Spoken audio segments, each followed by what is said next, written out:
কখনো এমন হয়েছে যে আপনি কেনাকাটা করার পর পেমেন্ট করতে গিয়ে শুনলেন নোটটি জাল? সবাই আপনার দিকে সন্দেহপ্রবণ দৃষ্টিতে তাকালো।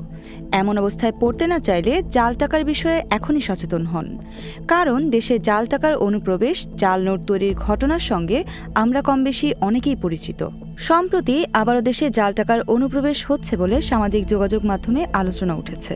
এমন আলোচনার পরিপ্রেক্ষিতে বাংলাদেশ ব্যাংক গণমাধ্যমে পাঠানো এক বিজ্ঞপ্তিতে নগদ টাকার লেনদেনে জনসাধারণকে অধিকতর সতর্কতা অবলম্বন করার পরামর্শ দিয়েছে।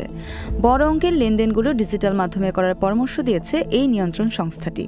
বিবৃতিতে বলা হয়েছে, সম্প্রতি সামাজিক যোগাযোগ মাধ্যমসহ দৈনিক পত্রিকায় বিপুল পরিমাণ নোট বাংলাদেশে প্রবেশ সংক্রান্ত প্রতিবেদন প্রকাশিত হয়েছে। বাংলাদেশের প্রচলিত আইন অনুযায়ী জাল নোট তৈরি, বহন ও লেনদেন করা সম্পূর্ণরূপে অবৈধ এবং শাস্তিযোগ্য অপরাধ। নগদ লেনদেনে জনসাধারণকে অধিকতর সতর্কতা অবলম্বন এবং জাল নোট প্রচলন প্রতিরোধে পরামর্শ দিয়েছে বাংলাদেশ ব্যাংক।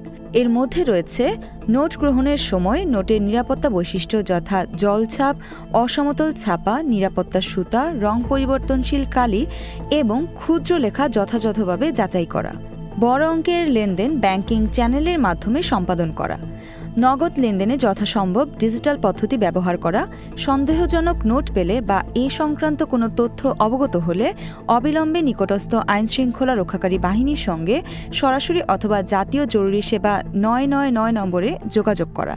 পাশাপাশি আসল নোটের বৈশিষ্ট্য সম্পর্কে জানতে বাংলাদেশ ব্যাংকের ওয়েবসাইট ভিজিট করতে বলা হয়েছে।